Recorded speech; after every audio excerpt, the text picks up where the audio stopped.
Vera, salut, welcome sur Femme de Vertu, again, again, again. On va continuer avec notre sujet, les secrets de la joie. C'est la troisième partie. Et aujourd'hui, on va passer aux décisions. Les décisions qui stabilisent la joie. La dernière fois, quand même, on a parlé, disons, de la décision des décisions où on s'est partagé l'information, des informations, qui est déjà le fait de reprogrammer sa pensée, son système de raisonnement, sa mentalité par la parole de Dieu. Parce que sans ça, les choses deviennent très compliquées, ça devient un peu difficile. Et même si on prend plein de décisions, si on ne reprogramme pas sa pensée, c'est vraiment pas évident. Parce que moi, j'ai eu à faire ça.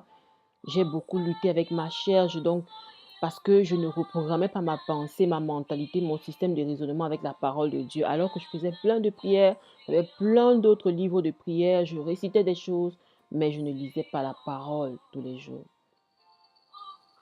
Et sans plus tarder, on va commencer déjà. Le premier point, c'est le cœur.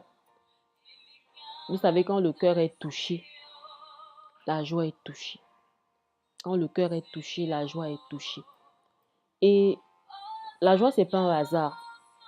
Pour être joyeux, il faut être léger. Cette phrase m'est venue quand je réfléchissais, quand je travaillais sur les décisions.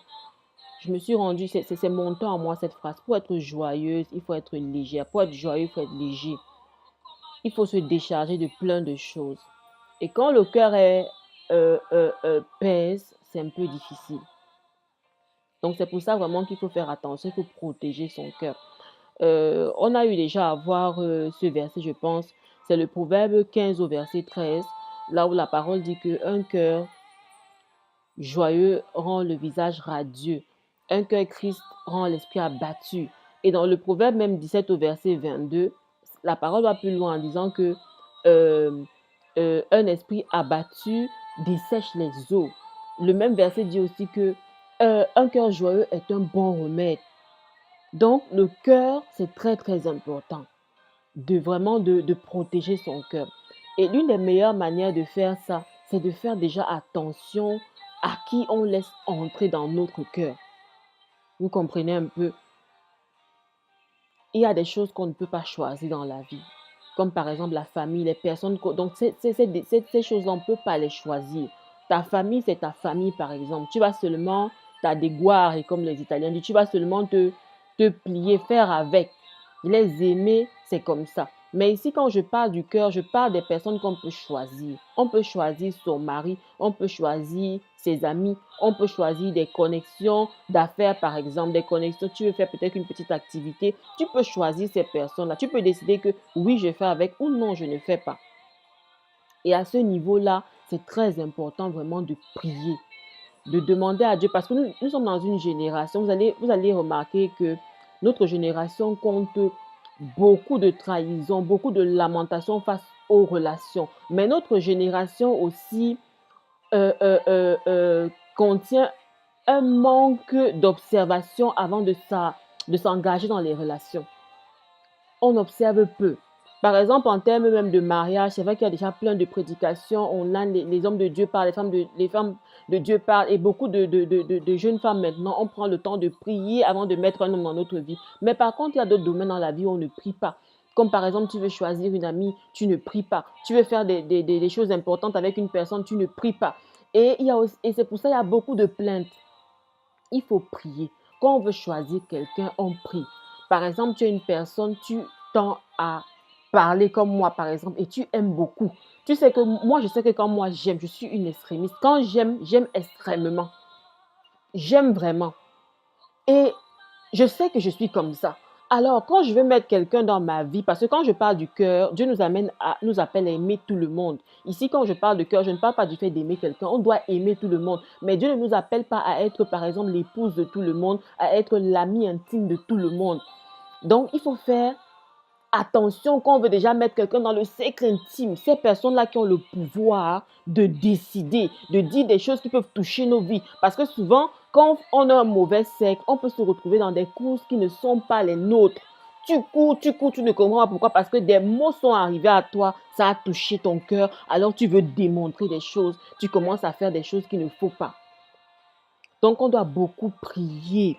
beaucoup prier, Seigneur, montre-moi, montre-moi, oriente-moi là où je vais aller, si est-ce que c'est bon, connecte-moi aux bonnes personnes. Parce qu'une fois que quelqu'un est entré dans le cœur, c'est fini.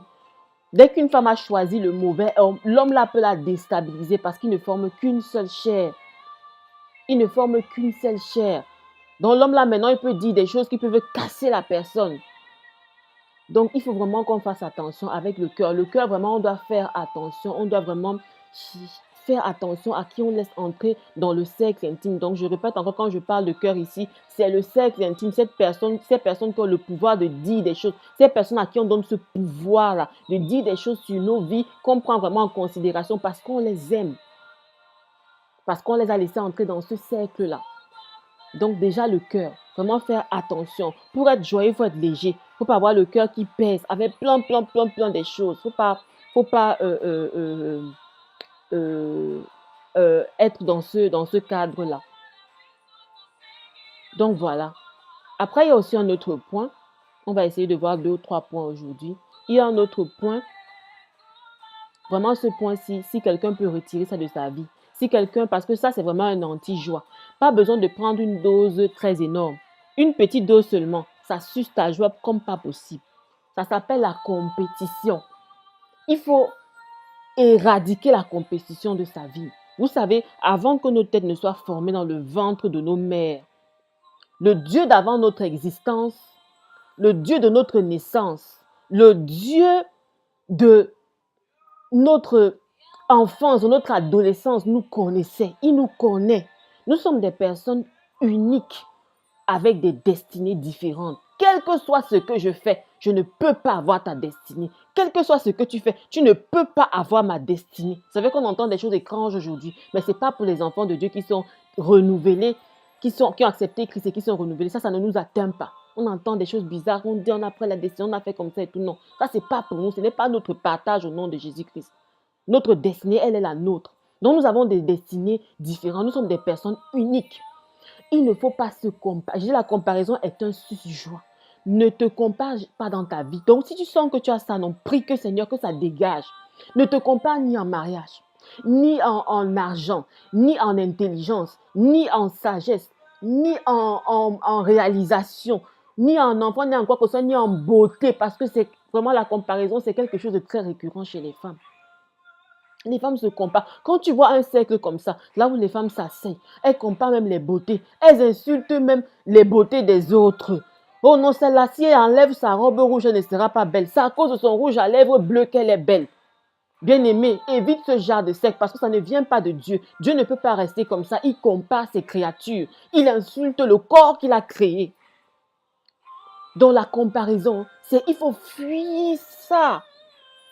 Un moment dans la parole, dans Marc chapitre 9, les disciples ont voulu, ont essayé, ils ont eu cette tendance-là, qui est le plus grand, qui est le plus grand. Le Seigneur leur a dit, c'est celui qui se fait petit qui est le plus grand. C'est celui-là. Donc on doit beaucoup prier pour ces choses-là. Et il y a quelque chose dans la parole, dans Romains au chapitre 12, je crois, au verset 15. Il y a un verset qui dit que réjouis-toi avec celui qui se réjouit, pleure avec celui qui pleure. Il faut savoir que, bien aimé, quand tu te réjouis avec celui qui se réjouit, ta joie aussi est là. Ta joie aussi vient. Dieu s'occupe de ton cœur, Dieu s'occupe de ta joie. Mais quand quelqu'un pleure, toi tu te réjouis, ou quand quelqu'un se réjouit, toi tu pleures, il y a problème. Donc, il faut fuir la compétition. Reste dans ta vie, dans ta petite vie. Tu es content de ta petite vie. Quand je parle ici de se contenter, je ne parle pas de se contenter de la tristesse, parce que la tristesse n'est pas le plan de Dieu pour nous. Mais de se contenter, donc, de contempler ce que Dieu nous a donné et d'être content. De ne pas regarder aux hommes ce qu'ils ont réalisé et tout et tout. Il faut regarder à Dieu. Le psaume 34, 5 dit quelque chose de fort. Celui qui fixe les regards vers Dieu a le visage rayonnant de joie. Et son visage ne se couvre jamais de honte. Son visage ne se couvre point de honte. Quand tu regardes aux hommes, vous savez quand le serpent fait la tête comme ça, toujours en train de... Lui au moins même c'est la prudence. On peut copier, il est prudent en regardant. Mais le genre de choses a toujours regardé le bien de l'autre. Dans la vie même si, il y aura toujours quelqu'un devant toi. Toujours. Sur un domaine ou sur un autre. Et parfois, mais la compétition, à un moment, quand c'est exagéré, au fur et à mesure que tu ne fais que prendre le comprimé là, qui s'appelle... C'est un anti-joie là. Ce comprimé, au fur et à mesure que tu ne fais que le boire, ça t'étouffe, ça t'étouffe, ça t'étouffe, ça commence à te donner la honte parce que parfois quelqu'un qui est tellement en compétition, à un moment, on le tape tellement dans la compétition là qu'il se cache même. Il y a des gens comme ça. Elle n'est pas en compétition avec une personne. Elle est avec 2, 3, 4, un peu de partout. Est-ce que tu peux t'en sortir comme ça? Tu ne peux pas. Il faut éradiquer, être content de sa petite vie. Regarder à Dieu. Tranquillement dans ton coin, tu vas te évoluer dans la paix. La compétition est un anti-joie, pas possible. Bien aimé, pour être joyeux, il faut être léger. Dans ta vie tranquille, tu es avec ton Dieu. L'important, c'est que ta connexion avec Dieu soit tranquille. Si ta connexion avec Dieu est tranquille, ça va. Je te le dis, moi, ça va. Le rythme des autres est le rythme des autres. Nous n'avons pas les mêmes défis. Nous n'avons pas les mêmes problèmes. Nous n'avons pas les mêmes destinées. Dieu n'a pas les mêmes projets pour nous. Le temps de Dieu est le meilleur. Le temps de Dieu est sucré. Ça ne veut pas dire que tu ne peux pas avoir d'exemple. Il y a même des couples qui sont exemplaires. Moi, par exemple, mon mari, on a eu à visiter, par exemple, un couple 2 à 3 fois. Chaque fois qu'on sortait de là, moi, je disais toujours à mon mari, j'aime bien ce couple. Et je vous dis, aux yeux des hommes, ce couple était en retard sur beaucoup des plans. Mais moi, quand j'entrais là-bas, je sentais quelque chose de Dieu. Et chaque fois qu'on sortait, je disais à mon mari, ce couple-là me plaît. Un couple comme ça, pour moi, c'est bon. J'ai senti Dieu là, j'ai senti, c'est un couple d'enfants de Dieu. Ils m'ont beaucoup intéressé. Donc, il y a des gens qui peuvent être des exemples. Mais quand déjà tu regardes quelqu'un que c'est plutôt parce que je veux être, il faut à tout prix que le dépasse. Là, il y a problème. Ça va bouffer ta joie. Ça va bouffer ta joie.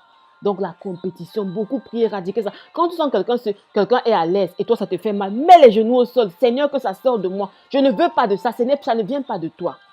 Donc, la compétition à éradiquer complètement. Regardons à Dieu et nos visages sont rayonnants de joie. Et nos visages ne seront jamais couverts de honte.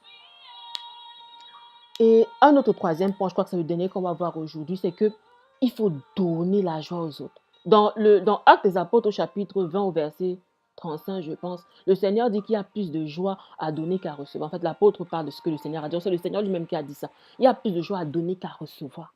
Donc, il faut donner la joie aux autres. Il faut donner la joie aux autres. Faire du bien aux autres. Ceux même que la société rejette, ils crachent sur eux, les pauvres, les dons, aimer les autres. Quand parfois ta joie même a un souci, il faut un peu t'examiner. Tu restes, tu réfléchis. Quel est le problème de ma vie? Parfois aussi, c'est le fait que peut-être par ta bouche, tu es en train de détruire la joie des autres. Tu es en train de détruire la joie des autres et c'est en train de te causer un problème à toi-même. Donc, il faut faire attention. Il faut rester constamment dans le système de donner, de donner, de donner, de donner, de donner aux autres. Il faut donner, il faut partager, il faut aimer. Donner, quand on n'a même pas, parfois, ce n'est pas seulement les moyens financiers. Tu peux donner par ta bouche, tu peux donner par ton cœur, tu peux donner par plein de choses. Tu peux donner par ton activité physique. Il faut donner la joie aux autres. Quand on donne la joie aux autres, on reçoit. Quand on donne, on reçoit. Il faut donner, faire attention. Quand tu es l'objet des pleurs des autres, toi aussi tu vas pleurer. Il faut donner. Donc ça, c'est aussi un point très important et c'est le point sur lequel je vais m'arrêter. Donc mes bien-aimés, je vais vous laisser et je prie que par ces enseignements, encore et encore, que vraiment vous recevez la joie. On a vu 3 points. Le cœur, faire attention, protéger son cœur, éradiquer la compétition et donner la joie aux autres. Que le Seigneur vous bénisse. Je vous aime, je vous veux du bien et on se voit la prochaine fois. Excusez-moi, la musique est venue, ça m'a fait danser. On se voit la prochaine fois. Un gros, gros bisou. Ciao!